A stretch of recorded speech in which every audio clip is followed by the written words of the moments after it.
Hello guys, welcome to my YouTube channel. Guys, आज मैं जिस स्टॉक के बारे में डिस्कस करने जा रहा हूँ वो स्टॉक आपने थंबनेल में देख लिया होगा। और स्टॉक ने ज़बरदस्त रिटर्न दिए हैं। जो रिटर्न ये दे चुका है ना, वो तो कुछ भी नहीं है। लेकिन आने वाले टाइम पे ये आपको इससे भी बड़ा रिटर्न निकाल के दे सकता है। जिस स्टॉक के बारे में बात करने जा रहा हूँ वो है ओलेक्ट्रा ग्रीनफील्ड लिमिटेड। ये तो देख लिया आपने, 7 रुपये का स्टॉक, 3500% का रिटर्न, 3500% का रिटर्न। तो खुद सोचो, जिस स्टॉक ने 3500% का रिटर्न दे दिया है, लोगों को क्या बना दिया होगा इसने। ठीक है, तो गाइज, इस टाइम वेस्ट नहीं करते हुए इस स्टॉक के बारे में हम जानेंगे कि ये स्टॉक क्यों रिटर्न दे सकता है हमें। ठीक है, और स्टॉक ने 7 रुपये से 350% का 3500% का रिटर्न कैसे दे दिया, और आने वाले टाइम पे हमें कैसे रिटर्न दे सकता है। गाइज, ये स्टॉक ये स्टॉक कंसोलिडेशन पीरियड में था बड़ी देर से। ठीक है, आई थिंक ये एक मंथ से कंसोलिडेशन पीरियड में था। ठीक है, कभी 31, कभी 40, कभी 31, कभी 30, कभी 31। उसके बाद अचानक से ना 20 जनवरी को ही गिर गया। ठीक है, मार्केट जब थोड़ा सा क्राइसिस आया था, आपको पता है जो करेक्शन आता है, इसको हम क्राइसिस भी नहीं बोलते हैं, इसको हम करेक्शन बोलते हैं। और करेक्शन आना मार्केट में बहुत ज़रूरी है, क्योंकि मार्केट जो अगर कंटिन्यू चलती रहेगी ना, तो वो भी ठीक नहीं रहती। अगर मार्केट में करेक्शन होगा ना, तभी हम बाइंग बाइंग की पोजीशन ले सकते हैं उसमें, और हम वो मार्केट स्टेबल रहती है। ठीक है, करेक्शन की वजह से। तो करेक्शन जो है, तो गाइज ये 128 पे गया उसके बाद, लेकिन मैं इसको भी करेक्शन नहीं मानूंगा, क्योंकि ये 128 का भी एक कंसोलिडेशन पीरियड था। उसके बाद गाइज इसने अपर सर्किट लगाना शुरू किया, और इसने पहला अपर सर्किट लगाया है।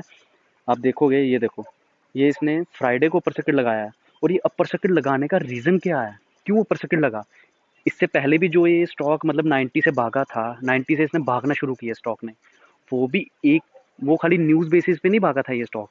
इस स्टॉक को एक्चुअल में वो चीज़ हुई थी जो वो ये स्टॉक 190 से 130 के लगभग भागा। ठीक है, लेकिन अब ये स्टॉक में अपर सर्किट किस वजह से लगा है गाइज, मैं ये बताना चाहूंगा। अपर सर्किट लगा है इस वजह से, Olectra greenfield receive order for 350 electric buses का।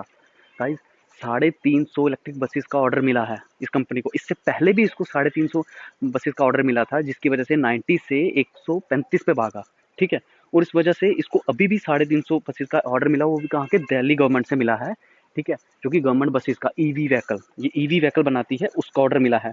तो मैं आपको अभी चेक करवाऊंगा कि इसको ऑर्डर मिला है कि नहीं मिला है, न्यूज़ है इसकी कि नहीं न्यूज़ है। मैं इसकी न्यूज़ चेक करूँगा, और आप देखोगे इसमें। गाइस, थोड़ी सी नेट की स्पीड स्लो है, तो थोड़ा सा वेट करना पड़ेगा। तो गाइस, हम चेक करेंगे अभी। ये आ गया अपना, Olectra greenfield receive order for 350 electric buses, मतलब इलेक्ट्रिक बसेस। मैंने तो ऑलरेडी ईवी के ऊपर मैं ऑलरेडी इतनी सारी न्यूज़ इतनी सारी वीडियोस बना चुका हूँ। कौन कौन से स्टॉक से रिलेटेड बना चुका हूँ, ऊर्जा ग्लोबल हो गया, जैसे सुजलॉन जैसे हो गया अपना, और भी कितनी सारी बना चुका हूँ मैं। ठीक है, ईवी से रिलेटेड कि हमारा आने वाला फ्यूचर अभी ईवी है और सोलर। तो गाइज, ये है ओलेक्ट्रा ग्रीनफील्ड जो कि ईवी बसेस बनाती है, और इसको ऑर्डर मिला है अभी। ठीक है, 28 जनवरी को आई थिंक इसको ऑर्डर मिला है गवर्नमेंट, दिल्ली गवर्नमेंट से 350 बसेस बनाने का। Olectra greenfield said that EVEY Trans had received letter award for 350 electric buses from one of the state government undertaking. मैं गाइस ऑलरेडी बोल चुका हूँ, उसको गवर्नमेंट से मिला है ये ऑर्डर 350 बसेस का। इससे पहले भी इसको, ये देखो गाइस, 28 जनवरी। ठीक है, that in the tender where every transaction has been declare as L1 least quarter, ये बिडर लगाई थी इसने। ठीक है गाइस, इसको छोड़ेंगे, हम सीधे आए हैं। This order for supply of 350 electric buses in on gross cost contract. ठीक है, model basis for a period of 12 year का। ठीक है, तो कॉन्ट्रैक्ट पीरियड होगा इसका। And electric buses from Electra Greenfield we shall deliver over a period of 7 month, 7 month में। ठीक है, मेंटेनेंस करेंगे इसकी। ठीक है, 7 मंथ तक मेंटेनेंस करेंगे इसकी बसेस की। तो गाइज, मैं ये बताऊंगा, with this total electric buses to be delivered by Olectra Greenfield against above the earlier order. अब इससे पहले जो इसको ऑर्डर मिल चुके हैं, इससे पहले के इसको 1250 इलेक्ट्रिक बसेस के ऑर्डर ऑलरेडी मिल चुके हैं इसको। ठीक है, ऑलरेडी इसने डिलीवर्ड भी कर चुकी है ये कंपनी ओलेक्ट्रा ग्रीनफील्ड इस बसेस को। ठीक है, जो उसको ऑर्डर थे इससे पहले के इलेक्ट्रिक। तो गाइज, ये कंपनी ने भी, मैं कहता हूँ, जबरदस्त रिटर्न दी है इस कंपनी ने। ठीक है गाइस, मैं ये बोलूंगा कि जो रिटर्न ये दे चुका है ना, अब ईवी का टाइम है, बसेस चेंज हो रही है डीजल से क्योंकि पेट्रोल में तो बसेस बनेंगी नहीं, ठीक है, डीजल में है ऑलरेडी। तो डीजल से ये ईवी में चेंज हो रही है बसेस। तो ईवी में कौन है? ये कंपनी है अपनी, एक पार्ट्स बनाने वाली मदन सुमी, और भी छोटी छोटी मोटी मोटी कंपनी है, लेकिन सबसे बड़ी कंपनी अपना मदन सुमी है, ठीक है, ये पार्ट बना रहे हैं, ठीक है। दूसरा अपना ईवी व्हीकल में, ईवी बसेस में, क्योंकि इलेक्ट्रा ग्रीनफील्ड एक बहुत अच्छी कंपनी है, बढ़िया कंपनी है, जिसको कि गवर्नमेंट अपना टेंडर देती है बसेस का। तो गाइज मैं बोलूँगा थोड़ा बहुत इसकी तरफ देखो, ठीक है, थोड़ा बहुत इसकी तरफ देखो। मैं आपको बताऊंगा इसने रिटर्न कैसे दिए हैं 350% की, क्यों वो अभी तक आपको दिखा नहीं होगा कि इसने 350% की रिटर्न कैसे दे दी है यार। हम भी तो देखें कैसे रिटर्न दे दिए अपनी कंपनी ने, क्योंकि जो कंपनी 7 रुपये से, मैं आपको इस कंपनी का स्टार्टअप नहीं बताऊंगा गाइज, मैं इस कंपनी का स्टार्टअप नहीं बताऊंगा।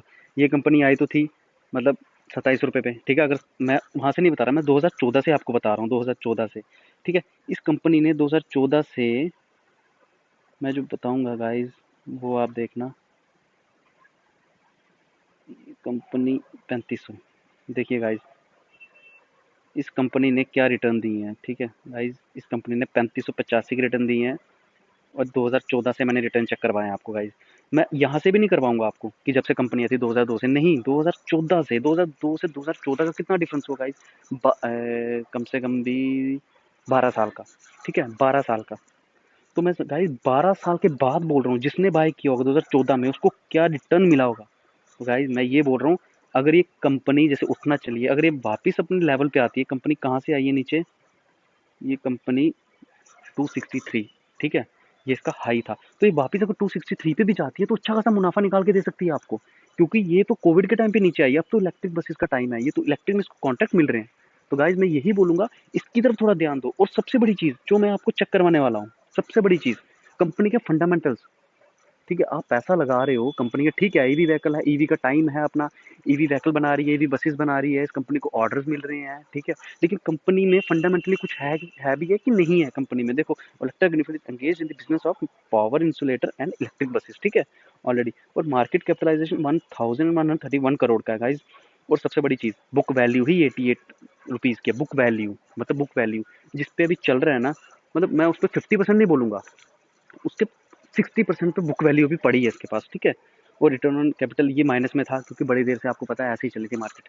तो गाइस फेस वैल्यू 4 की है, और ये है, company has reduce debt, company अपना डेट रिड्यूस कर रही है, company is almost debt free, company is almost debt free, और डेट रिड्यूस कर रही है, डेट रिड्यूस कर रही है। वो नेचुरली ऑब्वियसली सबको पता है नेट क्यों रिड्यूस कर रही है, कंपनी को ऑर्डर पे ऑर्डर मिल रहे हैं इलेक्ट्रिक बसेस के।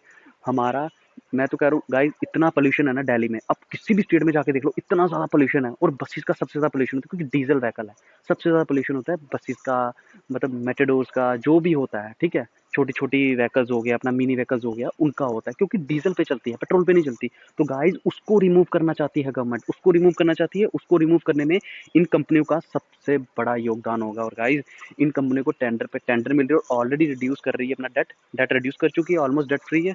तो गाइज ये तो सबसे बड़ी अपॉर्चुनिटी है आपको इस स्टॉक में बाइंग पोजीशन बनाने की, ठीक है। कंपनी ने 10 साल में 22% का सीजी और 5 साल में 47% का सीजीआर, 5 साल में गाइस, 5 साल में 47% सीएजीआर। मैं तो, मैं ये नहीं बोलूंगा आपको, कंपनी जो कंपनी 47% का सीएजीआर दे रही है ना आपको 5 साल में, उसको आप बोल ही नहीं सकते कि यार ये कंपनी ने कभी जिंदगी में लॉस दिया होगा, कंपनी ने कभी जिंदगी में लॉस दिया होगा। मैं मानता ही नहीं हूँ इस लॉस को, ठीक है। और गाइस रिजर्व तो इतना पड़ा है ना, आप पूछो ही मत, इतना रिजर्व पड़ा है। कंपनी का मार्केट कैपिटलाइजेशन 1100 करोड़ का, और 700 करोड़ का खाली रिजर्व पड़ा है, ठीक है, 700 करोड़ का रिजर्व, बार बार कुछ भी नहीं, मतलब डेट फ्री। वो मैंने ऑलरेडी आपको बोल दिया, कंपनी डेट फ्री है, कंपनी टोटली डेट फ्री है। कंपनी की प्रमोटर होल्डिंग भी आप चेक करेंगे 59, कंपनी ने थोड़ी सी प्रमोटर होल्डिंग घटाई है अपनी, वो भी सितंबर, वो भी दिसंबर में, ठीक है, थोड़ी सी प्रमोटर होल्डिंग घटाई है, लेकिन उससे 1-2% से कोई फर्क नहीं पड़ता। और एफ ने तो प्रमोटर होल्डिंग बढ़ाई है, ठीक है, एफ ने बढ़ाई है। और डी के बाद छोटी मोटी पब्लिक को क्या मिला, 37, ये मिला है। लेकिन गाइज मैं यही बोलूंगा, आने वाले टाइम पे आपको ये अच्छा वेल्थ जनरेट और अच्छा रिटर्न निकाल के दे सकता है ये कंपनी, क्योंकि ये कंपनी वही चीज़ पे काम करती है जिसपे कि सरकार फोकस कर रही है, हमारी गवर्नमेंट फोकस कर रही है, ठीक है, जो कि वो इलेक्ट्रिक ईवी व्हीकल्स, ईवी अपना बसेस बनाने के लिए जिस पे कि वो फोकस कर रही है। और ये इस कंपनी को टेंडर पे टेंडर गवर्नमेंट गवर्नमेंट की तरफ से मिल रहे हैं, ठीक है। तो गाइज मैं यही बोलूंगा, इस कंपनी की तरफ थोड़ा ध्यान दो, खुद भी फंडामेंटल चेक करो कि कंपनी में पैसा क्यों लगाना चाहिए, क्यों नहीं लगाना चाहिए, ठीक है। क्योंकि अगर कंपनी डेट फ्री है तो मुझे नहीं लगता, और कंपनी का जो फ्यूचर है वो ब्राइट है, तो मुझे नहीं लगता कि आपको कुछ सोचना चाहिए या कुछ देखना चाहिए कि नहीं यार, कुछ मतलब घबराना चाहिए कंपनी में पैसा लगाने के लिए। तो गाइज, ये आपका भी मन है, आप भी सोचो, आप भी फाइनेंशियली चेक करो कंपनी को, क्या है क्या नहीं है, फंडामेंटल चेक करो, जैसा आपको ठीक लगे आप वैसे इन्वेस्ट करो कंपनी में। Okay guys, thank you.